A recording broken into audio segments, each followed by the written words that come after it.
देखिए, एक आदमी 4 किस्म की पेंशन पा रहा है। रणवीर जी, एक नेता विधायक रहा, लोकसभा सदस्य रहा, मंत्री रहा, राज्यसभा रहा, वो चारों की लपेट रहा है।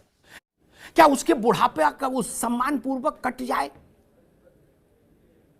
कहीं उसको सड़क के किनारे अमरूद ना बेचने पड़े उस उम्र में? क्या ये भाव हमारा नहीं होना चाहिए? क्या भाव नहीं होना चाहिए? कितना बड़ा वर्ग है ये देश में, 150 करोड़ की आबादी है हमारी, 150 करोड़ प्लस की, पता है? उसमें ये सारे जोड़ लो कितने होते हैं? इतना ह्यू एंड क्राई मचा दिया, सारे जोड़ लो कितने होते हैं? अब कोई कहेगा नहीं अब तो लोग जीने ज्यादा लगे, तो भाई साहब सरकारी कर्मचारी से ज्यादा तो नेताओं की उत्तरजीविता है, क्योंकि वो और अच्छे खान पान में रहते हैं और अस्वस्थ भी होते हैं, तो देश दुनिया के तमाम बड़े इलाज उनको उपलब्ध होते हैं। गरीब को तो है नहीं, वो भी ना पेंशन पा रहे हैं। और मजे की बात ये रणवीर जी, बहुत बढ़िया कहे आपके भाई, यहाँ तो एक भी पेंशन नहीं। अब देखिए ना, पैरामिलिट्री फोर्सेस में आए दिन जवान आत्महत्याएं कर रही, शूट आउट हो रहा है, गृह मंत्रालय सोया हुआ है, इलेक्शन गोटियों को बिछाने के चक्कर में सब लोग लगे। और जवान जो है अब बर्फीले हिमालय में बैठा है। साहब बोले हमारे प्रवक्ता के भाई प्रधानमंत्री दिवाली मनाए, बहुत अच्छी बात है। वहां पे 1 रैंक 1 पेंशन का ढिंडोरा भी पीटा गया। किसके बीच में? बीएसएफ के जवानों के बीच में। क्या प्रधानमंत्री जी को मालूम नहीं कि इन जवानों की पेंशन नहीं? आप किसको 1 रैंक 1 पेंशन दे रहे हो? या तो पेंशन ही नहीं है। अब मैं जो अग्निहोत्री जी की बात पे आता हूँ, अग्निहोत्री जी आप बराबर बोले हैं कि जब हिंदुस्तान गरीब था तो पेंशन मिलती थी। अब 5 ट्रिलियन की जो है इकोनॉमी की हम बात करते, क्यों साहब जवानों को पेंशन क्यों नहीं? क्यों उनको सुविधाएं नहीं? हमारे ऊपर आईपीएस थोप दिए जाते, तू चल में आया, कल उनको राजदूत बनना है, किसी को जनरल लगना है, किसी को विदेश में कहीं एमएचए में अच्छी जगह लगना है, तो वो हमारे जवानों की बात क्यों करेगा? अगर अग्निहोत्री जैसे जाबाज अगर हो जाए तो ये पेंशन का मुद्दा, चपरासी, चौकीदार, सफाई कर्मचारी, दर्द, ये बेचारे कर्मचारी ही तो हैं। और ये सावधान, आने वाले टाइम में खासकर मध्य प्रदेश, तेलंगाना और कर्नाटका, अभी हम 13 दिसंबर को कर्नाटका में जो संसद में शहीद हुए उनको श्रद्धा सुमन अर्पित करने के लिए जा रहे हैं कि सरकार पैरामिलिट्री के जवानों के लिए बहाली करे। साथ में सिविलियन एम्प्लॉइज बैठे हुए हैं हमारे जो है दोस्त बंधु जी, और ये बहुत बड़ी बात। और लेकिन ये गले की हड्डी बनेगा पुरानी पेंशन बहाली जी। ठीक बात। जब चौकीदार एक साथ आ जाएंगे जी, हिंदुस्तान जाएंगे। बंधु जी जी, मैं मानता हूं कि इतने बड़े देश में जिसकी आबादी 150 करोड़ हो, उसमें अच्छा सारे सरकारी कर्मचारी जोड़ रहे हैं हम, तो कितने होंगे राज्य और केंद्र मिला के? सर अगर एमपीएस की हम बात करें तो 80 लाख लोग हैं पूरे देश में, राज्य और सेंटर दोनों मिला 80 लाख लोग हैं। 80 लाख लोग हैं। हाँ 80 लाख लोग हैं, और बाकी लोग तो पेंशन में ही हैं। तो पुराने वाले हैं, नए वाले जो आए हुए हैं, चाहे वो किसी विभाग के हों, 80 लाख के आसपास हैं। बताइए, 150 करोड़ के देश में 80 लाख का मसला है। इतना तो हमारे पास हैसियत है अब मनोज जी। जी एक दो पॉइंट हम सर अपनी बात करें। जी विजय जी सर अगर हिमाचल की बात मैं करूं, हिमाचल की बात करूं सर, पुरानी पेंशन पर जो सालाना भार आएगा 500 करोड़ रुपए आएगा। अगर इसको बात करते हैं तो जो 500 करोड़ रुपए सालाना आएगा। एनपीएस में जो पैसा जा रहा है 1126 करोड़ सालाना जा रहा है। मेरे तो समझ में नहीं आ रहा है कि सरकार इसकी नीयत ठीक नहीं है कि पैसे की गणित को समझ नहीं पाई है। 500 करोड़ रुपए वो पुरानी पेंशन है सालाना, 1126 करोड़ एनपीएस में। मैं एक चीज बताना चाहता हूं, 10% मेरा, 14% सरकार का, 24% पैसा कंपनियां ले जा रही हैं। मेरे समझ में आ रहा है इसमें ना देश का फायदा है, ना सरकार का फायदा है, ना हमारी शिक्षक कर्मचारियों का फायदा है। फायदा अगर है तो कॉर्पोरेट जगत का फायदा है। और अगर मनोज जी बैठे हुए हैं, बड़ी विनम्रता से मैं कहना चाहता हूं, आप कभी कैलकुलेशन कर लीजिएगा, एक चपरासी है, एक सफाई कर्मचारी, उसकी तनख्वाह मान लीजिए 30,000 है, उसका 10% हुआ 3,000 रुपए। एक IAS है, वो उसकी तनख्वाह ज्यादा है, उसकी मान लीजिए 20,000 रुपए।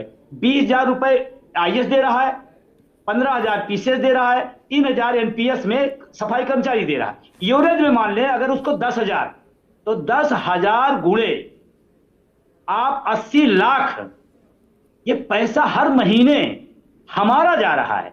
इतना पैसा 14% इसका ही पैसा सरकार का जा रहा है। एक दिन गुणा करिएगा, कैलकुलेटर फेल हो जाएगा। क्यों दे रहे हैं आप? मेरा भी पैसा आप ही का है, सरकार का है। ये सरकार अपना बड़ा ठीक बात। ये एक विषय बार मेरे जो विजय बंधु उठा रहे, एक बार मेरे पास ये विषय आया था। आशीष जी जी, अच्छा हाँ, पहले कंप्लीट कर लीजिए। एक बात जी। और अभी मनोज जी कह रहे थे कि ये है, आज से जो हिमाचल के भूतपूर्व विधायक हो गए, आज से पेंशन के हकदार हो गए। आज से उनकी पेंशन शुरू हो जाएगी जो भूतपूर्व हो गए। दूसरी बात ही करें, हम तो सिर्फ जब रिटायर होंगे तो पेंशन मांग रहे हैं, वेतन लेते हुए पेंशन नहीं मांग रहे हैं। कि हम जब रिटायर हो जाएं तो हमारा भरण पोषण कौन करे, तो सरकार की जिम्मेदारी बनती है। लेकिन आप लोग, बड़ी क्षमा के साथ कहता हूं, वेतन और पेंशन साथ साथ लेते हैं। जैसे जो लोग विधायक थे वो ले लिए, संसद का अलग ले लिए। ये न्याय नहीं है, न्याय नहीं। ठीक आशीष जी, ये मामला है अंक गणित का भी।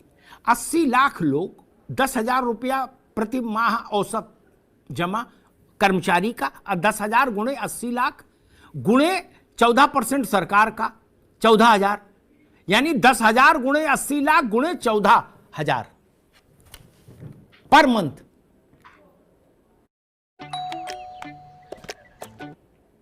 ये तो सब मशीन ही फेल हो जाएगी गिनने वाली।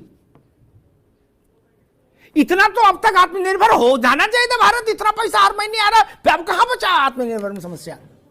आशीष जी बिल्कुल वही सही बात है कि कहीं ना कहीं सरकार जो है उसकी मंशा ही मुझे समझ में नहीं आती है।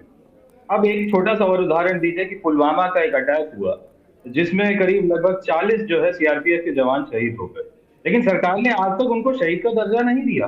ये समझ में नहीं आया कि इतना बड़ा हमला हुआ देश पे, उनके जो शहीद हो गए, आपने उनको शहीद का दर्जा, उनके परिवार वाले कई तो मेरे पास आए थे कि दरखास्त करिए आगे। मैं कहा हम लोग भी चिट्ठियां तो भेज सकते हैं, लेकिन उसके बाद तो सरकार को ही फैसला करना है। तो आप एक तरफ ना पेंशन दे रहे हैं, ना उसको शहीद का दर्जा दे रहे हैं। आप कैसे, और ये देश की सुरक्षा से जुड़ा हुआ मुद्दा है। जब इसी तरीके का आप एक वातावरण बनाएंगे तो कल को कौन सेना में, CRPF में जाना चाहेगा? लोग मना करेंगे कि क्यों जाओगे तुम, किस लिए जाओगे? धीरे धीरे अब इंडियन आर्मी का उदाहरण आपके सामने है। जब मैं कमीशन हुआ था तब 14,000 ऑफिसर्स की शॉर्टेज थी। जब मैं कमीशन हुआ था उसमें लंबा समय हो गया। आज और सर्विसेज, आप फैसिलिटीज कम कर रहे हैं, तो आने वाले समय में और जो है हमारी जो रिक्वायरमेंट है वो और नीचे जाती जाएगी।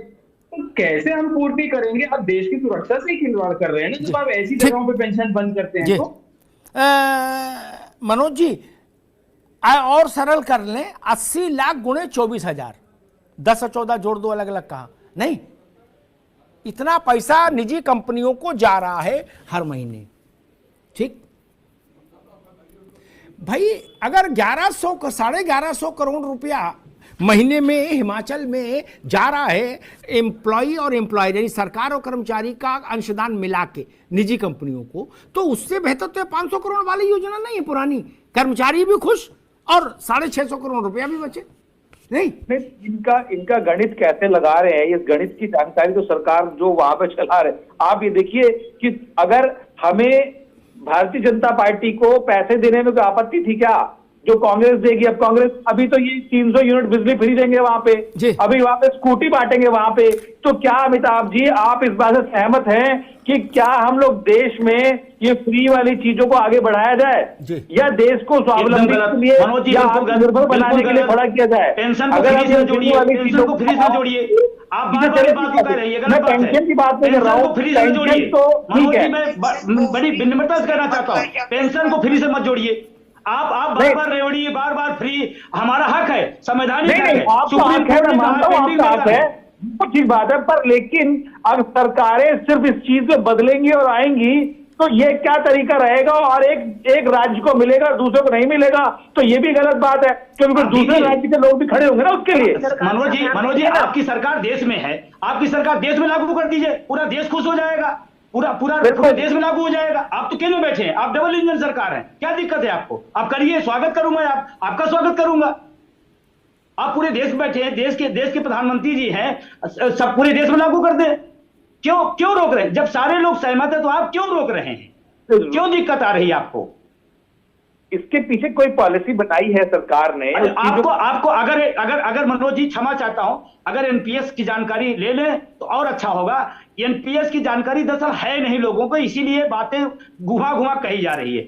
मैं कह रहा हूं एनपीएस की जानकारी लें, इससे देश का नुकसान है, देश की अर्थव्यवस्था का नुकसान है। कॉर्पोरेट पैसा ले जा रहा है, अब कॉर्पोरेट से आपका क्या संबंध है आप जानिए, लेकिन मेरा पैसा, सरकार का पैसा कॉर्पोरेट जगत ले जा रहा है। मैं आपसे कहना चाहता हूं एक चीज और आप इतना बड़ा पैसा ले जा रहे हैं, हमें सिक्योरिटी नहीं दे रहे हैं। आप हमें कंपनियों के हवाले, हम देश की सेवा किए हैं, आप हमें राष्ट्र निर्माता मानते हैं, शिक्षक राष्ट्र निर्माता है, मानते नहीं मानते?